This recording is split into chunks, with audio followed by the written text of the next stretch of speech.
Netflix looks set to walk away with the Warner Brothers content crown jewel, an asset that looks to be increasingly important in a world where big tech companies with cloud revenue supporting big content budgets are gaining viewership and looking at increasing their sports rights. We'll look at a more muted year for CPG advertisers with comments from P&G, and then turn to TikTok's new U.S. ownership structure.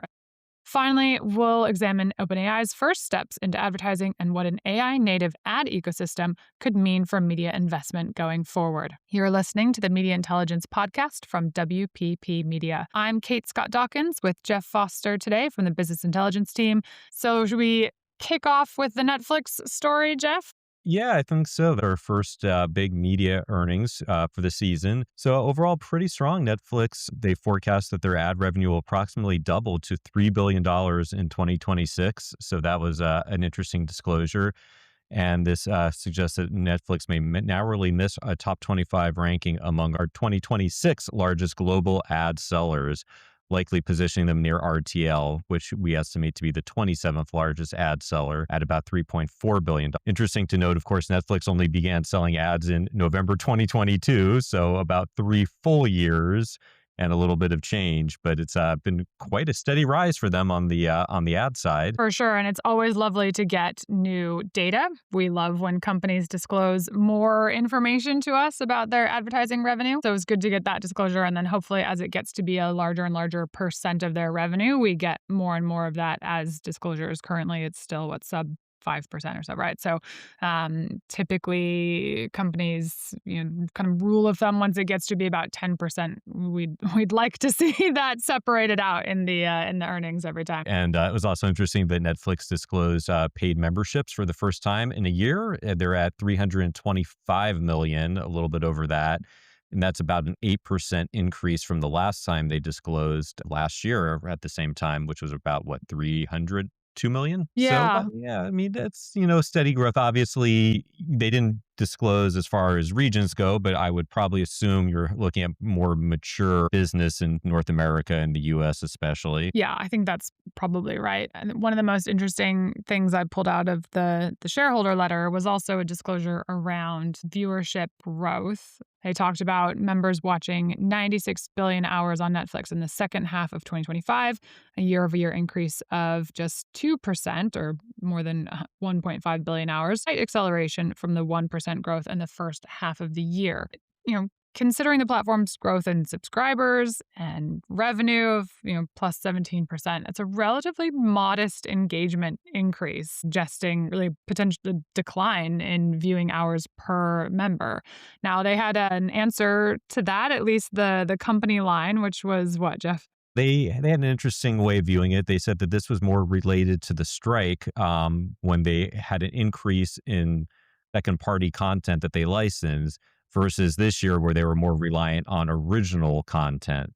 So interesting way to frame that. I mean, I can see that, during the WGA strike, they were stocking up on off-run type of shows. And then this year, they were very heavy on original content, especially with Stranger Things final season and an NFL doubleheader that took place in the second half too. So they were pretty heavy on content in the second half. So interesting to see that, I would say. Yeah, I mean, I think for advertisers looking at where they're placing their media bets for the year ahead, it could suggest that capturing individual user attention might be a little bit more challenging. And for me, I think adds to the sense of urgency for bringing in that Warner Brothers streaming and studio business, right? To really bulk out the content and the available content to drive those viewership numbers and growth of viewership. Netflix has historically talked about being more about building than buying, but they've seemed really keen to come away with this asset, even despite all of the pushback from Paramount and everything else. So that sort of tied the picture together for me a little bit, having read that in the report, but we'll see.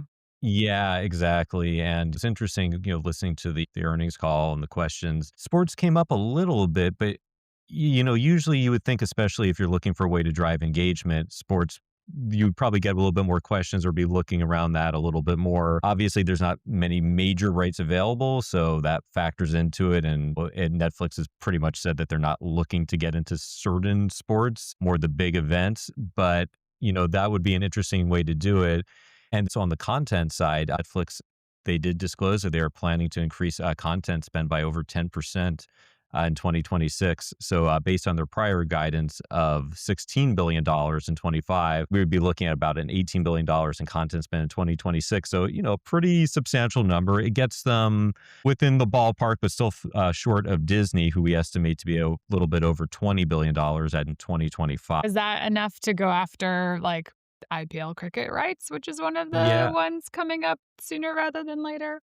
I know. Or is this just, are they sitting and biding their time until there's maybe an NFL international package available Yeah. in a couple of years? There's a lot of different ways you could go with this, but, looking at the Warner Brothers piece, that definitely provides a lot of IP. The question is, it takes a while to develop a lot of these things into original shows, but you are, getting a massive library with, Friends and West Wing and ER and shows like that, which would definitely engage viewership. Well, so for advertisers, I think it's still certainly places they're going to be looking for this year. And as they roll out additional markets that have ads tiers, and as maybe potentially consumers feeling squeezed from the current economic scenario worldwide, maybe trade down to that ads tier. I think that could support getting to that doubling sort of figure of ad revenue this year. But it does take a while, and I think that's why in the pod last week, we used Netflix as a really interesting analog to how we might see OpenAI's ad tier developing, right? Because they're starting from a position of having previously said no to ads and then launching ads, but starting from scratch in terms of building those platforms and advertiser relationships and everything else. Yeah, I think that's important to note that launching Q4 of 3 years ago, but it's taken them a while to get up to the point where they're even reporting that revenue and still not at what we would call in sort of business terms a significant portion of their overall revenue. Yeah, exactly. Just thinking about it, the impact, do you just increase ad loads and try to stuff more ads in there? Or do you rely on the big type of events and the sports or the spectacles, the boxing matches, the climbing of the tower in Taipei, for example, try to use that to garner higher CPMs, or, the mix of both on the strategy. So it's going to be interesting to see how they do that. Yeah, or the branded content, like and talked about that AB InBev partnership they Right. announced sometime last year. I will say one last thing on Netflix before we move on, that the other thing I think they're going to have to figure out is a strategy for making sure they are top of mind for consumers when they don't control any of the television hardware operating systems. Again, I'm a sort of proponent of hardware and devices as a key differentiator. And when you are, YouTube with a Google OS or Amazon Prime Video with a Fire TV OS, and you can put your content up in front and center when a consumer is first sitting down and they need to choose whether they're going to watch a show or play a game or whatever else, right? That does benefit those companies that have control at that operating system layer.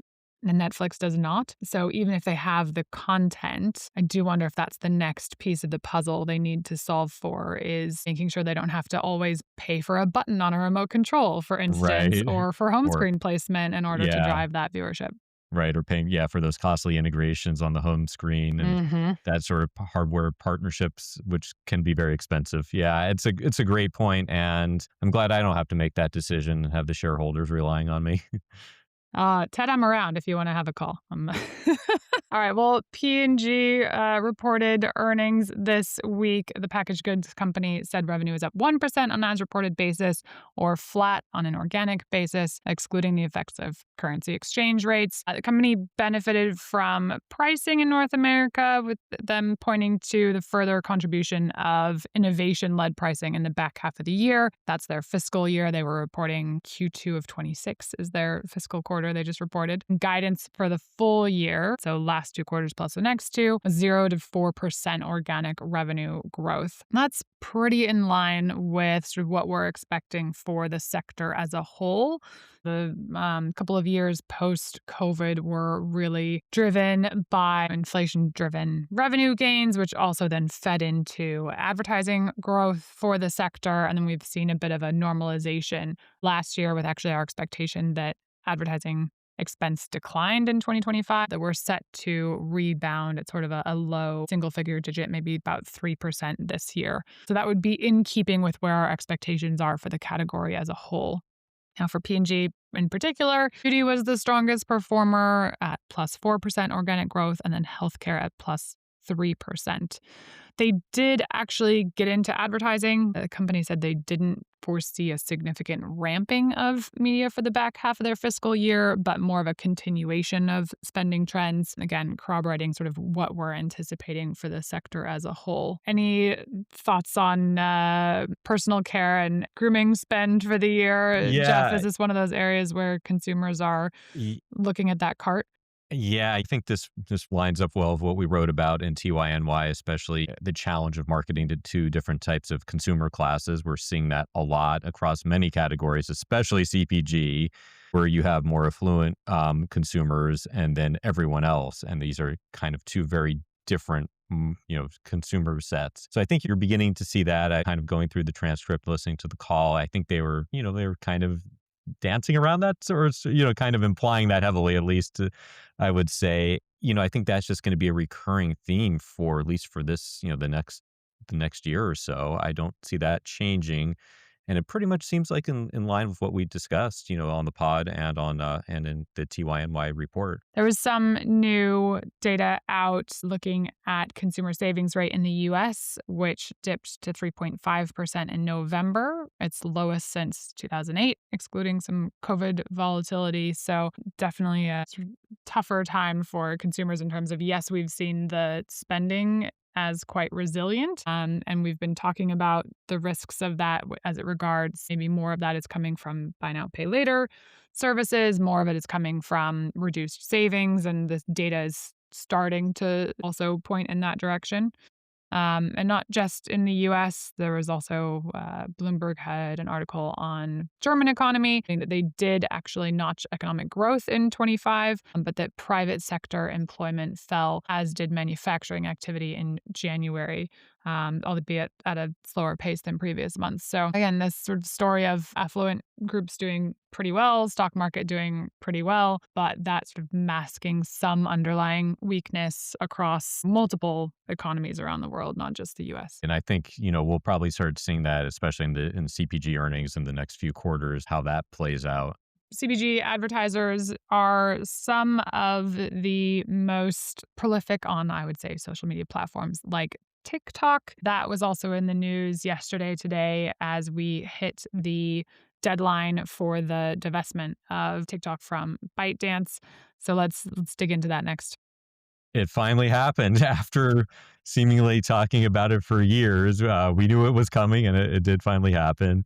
That the actual deal goes into effect, I believe, as of today at the time of recording. It was leaked late last night that everything had closed. So everything is pretty much with what the previous reports had said, that it's going to be managed by three main investors: Oracle, Silver Lake, who's a private equity firm, and the Abu Dhabi-based firm GX. They're each going to have a 15% stake in the operation. Of course, there's another smaller consortium investor, most notably led by Michael Dell, and that's through his family office, not through Dell, just in case any was wondering. And they will altogether own another 5% of the company. And then you have the existing ByteDance investors will have another 30.1%. While ByteDance itself will hold the 19.9%. So I guess we're finally here. We're at the dawn of the new era of U.S. control of TikTok that's been talked about for so long. And there's still open questions there for sure. One about the valuation.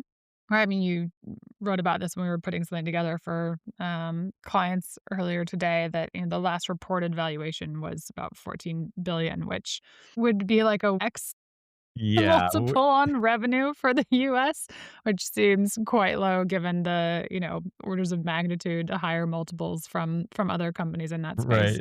I'd say, yeah, definitely feels unusual considering what other, giant social media players are getting valuations at. But it's interesting when you look in the report, it seems that ByteDance will be controlling ad sales and the e-commerce platform, which, is a substantial chunk of the business. So I guess you could almost say that this US ownership is more just kind of minding the P's and Q's on the technical side and maybe not as involved in much of like the actual advertising and marketing side of the operation. It's going to be fascinating to see how that plays out. Yeah, and algorithm ownership. But, the mandate was that the president sign off on it meeting the rules passed by Congress. So Right. here we are. It means TikTok for advertisers probably continues pretty much as usual. At least that's the guidance I think they've been giving out. It's likely to earn close to $15 billion this year in the U.S. by our estimates. At least, major advertiser, right? Fifth or sixth largest, depending on whether we include the U.S. Postal Service and direct mail. Yeah, exactly. And I think, it's that the magic of the algorithm. I think that's going to be interesting to see how that plays out if it doesn't skip a beat or if there's any changes that, advertisers and both users start to notice. I do. I mean, we just yes, 100%. There are still open questions about that. We'll continue to talk about it, I'm sure, through the rest of this year. I do wonder how many of our listeners were aware that the U.S. Postal Service ranked so highly in the list of U.S. owners of advertising. It's probably not one that a lot of people think about on a daily basis, unless they're really, doing sort of more local campaigns or political campaigns, I would guess. Very true. It's always lying out there, the USPS, but it is a top advertiser in the US. There are still a number of broader questions as to social media more generally, and a few news stories this week that are worth noting as they speak to the momentum of public discourse around social media. There was a news on the UK House of Lords backing a ban on the use of social media for under 16s. This comes after Australia enacted a similar ban at the end of last year. We also saw news of Snap, which is the parent of Snapchat, settling a social media addiction lawsuit that is set to go to trial in Los Angeles. Meta, TikTok, YouTube are also named in that suit. That is expected to begin soon. And then about 1,300 kilometers or 800 miles away in New Mexico, Meta is facing another lawsuit brought by the state attorney general there regarding their alleged failure to protect minors from sexual exploitation. I was reading a Wired article on that this week that discussed some of the material that Meta was seeking to block from testimony or evidence, including Meta's own internal research in some cases. So, I mean, what does this mean for brands? This has been a long simmering or boiling, I suppose, depending on your involvement or attention to the news flow here. And what we've seen at an industry level is that money into social media as a channel has continued to grow. Of course, we've spoken on the podcast before about how the majority of that revenue does come from small, medium-sized advertisers, direct advertisers, especially those from overseas. In past years, Meta has said that China represented close to 10% of revenue, despite not having any users in China. And so, one of the questions for me is, does that group of advertisers look at any of this and start to look at alternative sources of advertising inventory? Or no, do we just see the same kind of growth patterns? We have forecast a deceleration of growth for the social channel this year in 2026 versus 2025 when it was double digits. So I have a vested interest, I guess, in whether that's accurate or not. I think there are still a lot of things that we're going to see coming out through this year in relation to all of that. Yeah, I agree. It just, feels like there's a lot of political tailwinds. You're hearing more and more about, regulations, especially as minors go. I was thinking about this and actually discussing with a colleague in the office. I guess, if you lose that pipeline with having minors not being able to access social media, do they spend more time on AI platforms, messing around, generating content, that sort of thing? And then do you lose out on long-term growth because this audience has shifted to a different platform? So I think you have that underlying pressure. And then, like you mentioned too, as far as are other advertisers going to start taking a closer look at some of these other places, mainly AI, of course. And, this is all setting it up to be, I think, a pretty pivotal year for social media advertising. And we'll see how this plays out. But it's, I think it's, like you said before, when we were just seeing this massive rates of acceleration and growth, might be a little bit more challenged this year. Well, it's coming at the same time, too, that sellers and other innovative high impact channels like digital out of home and streaming TV are looking at making their products even easier to buy, more akin to these large social platforms, utilizing things like generative AI to create assets that those smaller, medium sized businesses haven't historically had the means to build or create on their own. So maybe both of these things happening together is what drives some kind of change. But yes, I think for the most part, for the time being, without any sort of large changes or say changes to the ability to have infinite scroll, that shift may take a little bit longer, and especially for that long tail of advertisers. We've been hearing about all this investment, especially on the television side, like you said, to make it easier for small, medium businesses to advertise on those platforms, which historically has been quite difficult. So I think that is a really big component just to see how quickly those get built out and get put on the market to see how advertisers react to that. All these conversations about trust, transparency, user control does a great setup for our final story, which is OpenAI beginning to test ads and how a brand new ad seller tries to build credibility from day one. This is the other one. It finally happened. We talked last week in the pod about a sort of hypothetical situation as to when and whether OpenAI would start selling advertising. That did get announced later in the day, post recording, with plans to start in the US, testing with some advertisers and then expand access and revenue throughout the year. We do expect that it's going to take some time to grow revenue in those advertiser relationships, and especially with the company taking a very measured approach to where those ads are going to be showing at the start, not on paid tiers, well, not on certain paid tiers, going to be in the free and go versions of the app and service. Ads won't be served to users under 18, according to their advertising principles that they published, nor on conversations related to sensitive topics such as health and politics. There was a lot of focus in the announcement on transparency and user control, which is great to see. It's one of the key scoring criteria in our advertising intelligence framework that we've been discussing more and more this year. Is there anything else you took away from the launch or the reaction to it? Yeah, there are some interesting thoughts I have. I don't have any answers. Thinking about this, OpenAI and ChatGPT, does it sort of take on, like a Spotify where there's more, there's more is it going to be more of a paid subscription model focus? I'm not directly like Spotify, but in the sense, but is there going to be more of an emphasis on enterprise type of revenue, or do we think that this ad tier at some point will become the main focus of business, more akin to like a social media type of platform? Yeah, interesting. I mean, the costs for these companies to continue buying chips and keeping the electricity going and supporting the massive growth that they're seeing around the world definitely is going to require ongoing ramping of revenue growth. And we talk about that sort of bifurcation of consumers around the world where this is going to be kind of a similar situation to what we were saying a long time ago when we had a lot of streaming services that were just ad free, right? And then the rest that were sort of free but ad supported.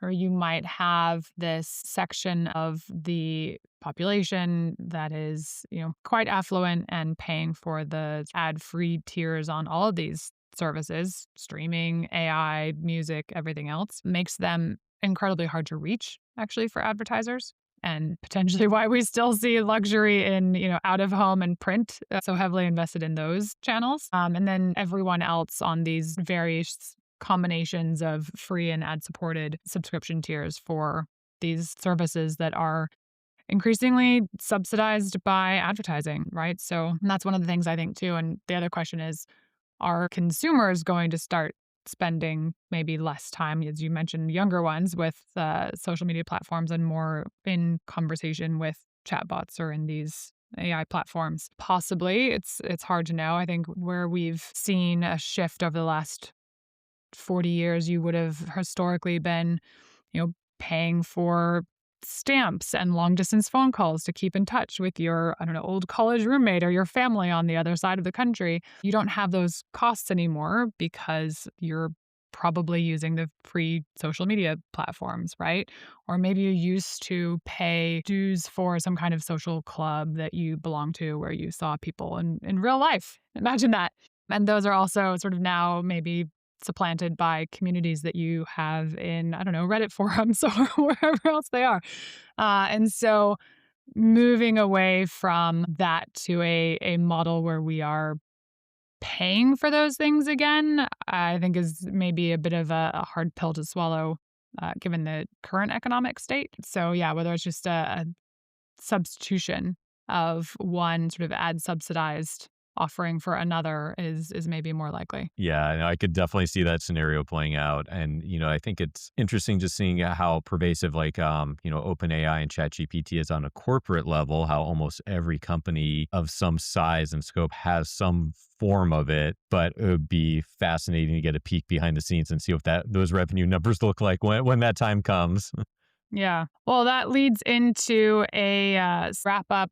Doing something different this week. I have a number of recommendations for folks looking to catch up on their AI related reading and or listening over the weekend. The first one is the Big Technology podcast with Alex Kantrowitz.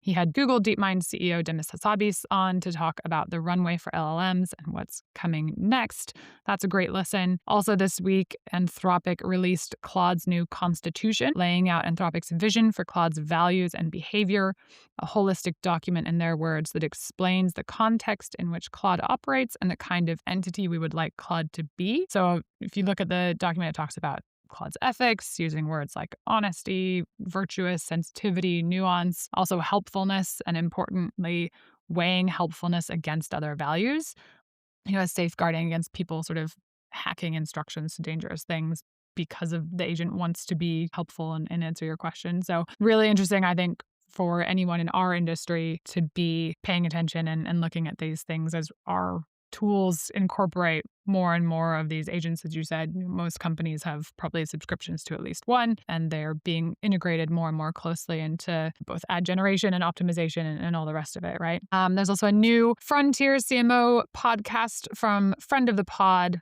and Google VP of AI and Marketing Strategy, Joshua Spanier, in conversation with Shelley Palmer on leading through the AI transformation. That was a great one. Of course, the release from OpenAI introducing their principles for advertising, we discussed a little bit earlier. And finally, the Microsoft AI Diffusion Report from 2025, which I don't know, you can see I was very busy this week. Just the pace of this is so insane. And in fact, one of the things from that Microsoft Diffusion Report was that DeepSeek only launched about a year ago at the start of 2025. And I read that, I about fell out of my chair because it feels Oh, like, wow. That feels like it was a million years ago when it right? was like going to change the world and cause every tech company to reevaluate and rethink. And yeah, It was just a year ago. yeah, It's yeah. insane how fast this stuff is moving.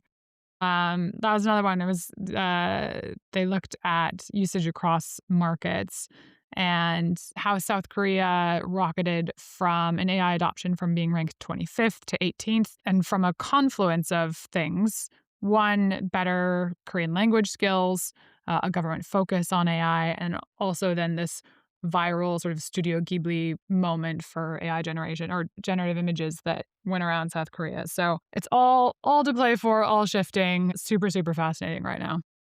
How about you? Anything you've been reading or watching or listening to you would pass on to others?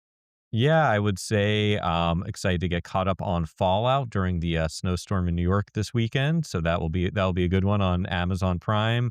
And then we have two big games that will decide for the Super Bowl. So I anticipate that will be very, very well received, especially if the weather is terrible here on the East Coast. That usually means people stay home, and these games will have massive ratings. So Yeah. it'll be fun. All right. And then next week, we also have more earnings to look forward to: General Motors, LVMH, Meta, IBM, Tesla, Microsoft, Samsung, Hyundai, Remy Cointreau, MasterCard, Visa, Colgate, and Apple. So just a few. Yeah, we're in the thick of things right now for earnings. Well, thanks for listening to the WPP Media Intelligence Podcast. Don't forget to subscribe. And if you have any questions for the show, you can email us at business.intelligence@wppmedia.com. The Media Intelligence Podcast from WPP Media is meant for informational and entertainment purposes only and should not be considered financial advice.